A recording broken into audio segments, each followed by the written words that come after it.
have evidence, and that helps tell us, is this suspect that we're interrogating telling us the truth? Because if what we have is quite different from what they're saying, then we know that they're lying, or something's amiss. It can identify a bad guy or a victim. It can also exonerate the innocent. The DNA Innocence Project, huge. We didn't have the technology back in the day, and there's a lot of people who are being let go from prison, exonerated if they're lucky enough to get their lawyers, or probably have enough money to get their lawyers to reopen a case. They'll go over evidence, DNA evidence that was untestable at the time. We didn't have the technology to do it. We didn't have that minute technology. Now we can do stuff with evidence that's been sitting there for 40 years, whatever. You know, stuff that would have never been able to be tested before. So exonerating the innocents is very important. Inducing a confession, another thing sometimes, you know, if you got the evidence, one thing you go, okay, yeah, you're right, I was there, I did it. There's no point in arguing about it. Or it can just lead us in a direction. Go this way, abandon that. This is where the evidence is pointing, leading. But the first thing we gotta do is recognize it. So if you're in this giant scene, if say you're outside, or you're in a big mess inside a building, or chaos, you can imagine, like, for instance, the school shootings. You have the victims, you have the emotions, you have the positions of people, you have blood over here, that over there, that over there, that over there. What's important? But you also had all of these students walking around prior to that for years, you know, and their fingerprints are there and here and all of that stuff. So what's relevant to this particular situation?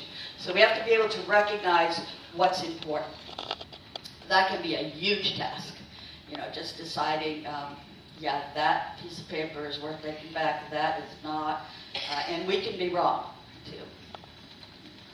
For example, in the Nicole Brown Simpson, one of the most important things that didn't happen in that case was that there was blood spatter on her back that we know from photographs. So we photographed it, the investigators photographed it, but they didn't collect it.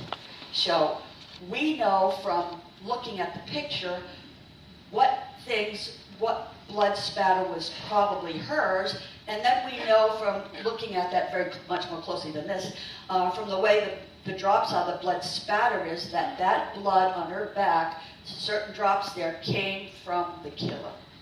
That were the killer's blood.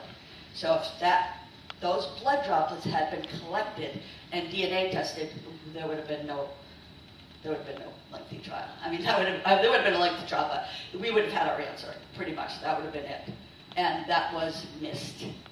Inexperience, being nervous, too much going on, too many people, all kinds of things went wrong in that case. And that was the big one right there. And then we have to collect the stuff. What do you collect? In the top left, Casey Anthony case. Found her body, her little body was found decomposed in a swamp about a mile from the house. That's not an easy place to start collecting evidence. There's mud and muck and this and that, and people probably go parking out there and go drinking out there, and there's all kinds of stuff, right? What belongs to that scene? On the top right is the Green River Killer. You take a body out of water, man, you have all of that stuff on top of it. Water, you know how water can disintegrate things and change things and wash away evidence and hairs and fibers and all of that stuff. Not easy. World Trade Center on the bottom left. Bucket Brigade. I was part of that, just collecting, looking through the evidence. How do you know if that wire that you just picked up belonged to a bomb or something, or it belonged to somebody's computer on the millionth floor? You don't. That was the difficult thing. Okay, it's very difficult. And the bottom right in the O.J. Simpson trial, one of the gloves. Okay, so where that is, we have to find it, we have to see it, we have to realize it's important, then we have to collect it properly. And then once we collect it properly, we have to preserve it chain of custody. Hair, speaking of hairs, everybody here, unless you're bald, is leaving me here right now. Not that it means anything, because there's a million pieces of hair. Thank you. There's hair from an hour ago, there's hair from last night's show, there's, you know what I mean, you can imagine. But if you can narrow things down, hair evidence can be very important. It can at least tell you the national, whether it's Caucasian, Negro, you know, those kind of things that can tell us that, Asian, they can tell us all of those things. And if we have the bulb of the hair, if it's pulled out, and we have a good bulb at the end, we can get white cells and we can get DNA from that. But we have to have that bulb. If you cut your hair, you're not going to get a bulb. You won't get DNA from it. So here's the DNA testing from the Monica Lewinsky. And basically, there's only one person there, and that's the end of it. We know that this was Clinton's inside job, so to speak. And here's the stats at the bottom. The chances that it was a black person is 1 and blah, blah, blah, da, da, da. So we have statistics. We look at it and say, what are the statistics that this could be someone else? Yeah. And then we have circumstantial evidence. People think of that as like, oh, that's not very important, but it really, it convicts a lot of people. Scott Peterson, everything in that case, I don't know if anyone remembers that case from the West Coast. I'm going to talk a little bit this week about, if I get all 3 of them in, if I have that opportunity. We had 3 Peterson men. Any Petersons in here? No? We had 3 Peterson men within 2 years that murdered their wives and made famous cases. One was a writer. One's wife was pregnant. He was a fertilizer salesman, that's Scott Peterson. But his wife was 8 months pregnant at the time. And so we have the writer Michael Peterson, and then we have Drew Peterson, who was a police officer. And his 4th wife witnessed it after his 3rd wife was found to write help. So, sometimes, going back to circumstantial evidence, in Scott Peterson's case, all we had was circumstantial evidence. We really didn't have any DNA tying him to her in as far as a murder goes. I mean, his DNA in the house, her DNA in the house, that doesn't mean anything. We didn't have anything of that. But what we had was a bunch of tapes to his girlfriend the whole time the search was going on for Lacey, telling her that he was in Paris at some convention, and I love you, I'm single, my wife died a while ago, you know, kind of pretty damning evidence. A bag of buttons that helped find Lacey that he never even distributed, they were just in the back of his truck, and a homemade anchor that he made right before. There was a couple of them, and a couple were missing. We had made right before Lacey went missing. He only got the boat a few weeks before she went missing, and he made these anchors, and one was left behind. Circumstantial, though, doesn't mean, you know, doesn't mean that anything. And then we have witness testimony. Then you have the expert witness. That's somebody by education, experience. Like Dr. Henry Lee, I could be an expert witness for certain things, not everything, but he could be an expert witness pretty much on anything. Or you have a fact witness. That's a person who was somehow there, saw it, heard it, so they're not an expert, but they can go in there and testify as to what they remember. Where an expert can say, well, I wasn't there, but this is what I gleaned from the situation. Okay, so 2 different kinds of testimony. So what does it all come down to? The science. Locard's principle of exchange. Every contact leaves a trace. So you cannot walk in this room without leaving me some DNA, leaving me some hair, leaving me, yeah, you can't, okay? I can't either. So we're all what we call trace evidence factories. We're just always leaving stuff behind, and that's the way it is.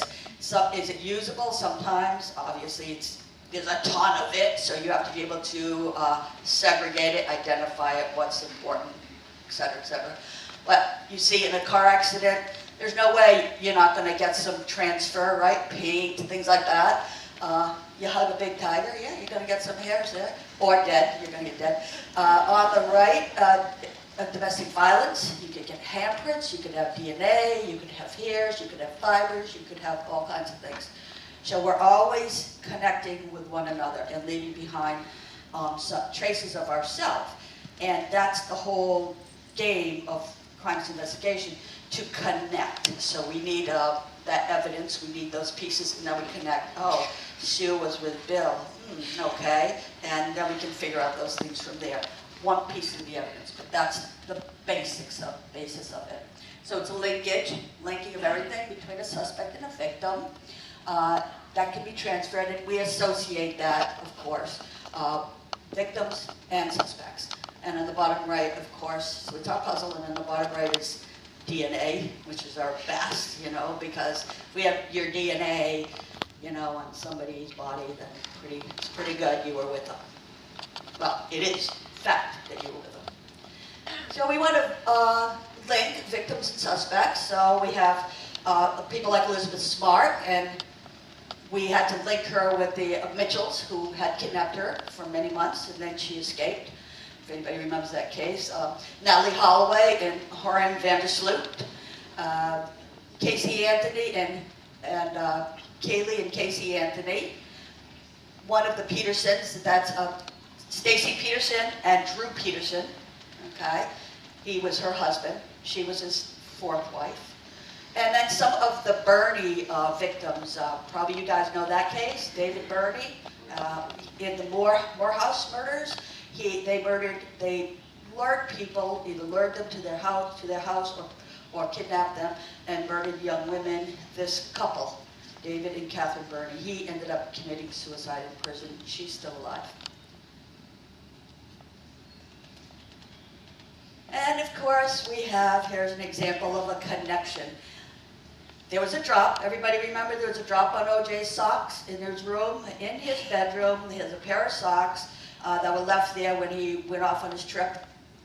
He had a business trip. Remember, he was called there to tell him that his wife had been murdered. And there were a pair of socks in there. On the inside ankle of the sock, there was a drop of blood. So we did a DNA. The DNA test evidence was taken off of that, and on the top, and it gives us a pattern. So on the top is the pattern for OJ. You see the three lines in space and the way the three lines go.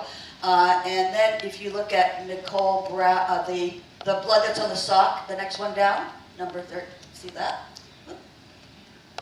This one right here. This is the one that was on the sock. So it wasn't OJ's, right? Because this is his pattern. That's a pattern on the sock. Then we have Ron Goldman. This is Ron Goldman.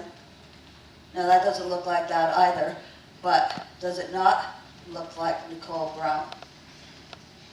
You look at that. That's a match. So her blood, there was her blood on the inside of that sock. Of course, that calls into question a million things. Then, because the scene was such a mess, so many things went wrong that all this doubt came in. Well, maybe the police set that up and they took some blood from over there and put it over there and blah, blah, blah, before they collected it. And he's saying, that could be anyone's DNA. No. Not true.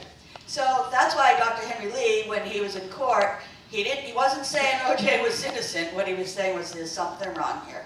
There were so many things that were wrong, things that weren't turned in at the right time, things that were screwed up in the chain of custody that created reasonable doubt.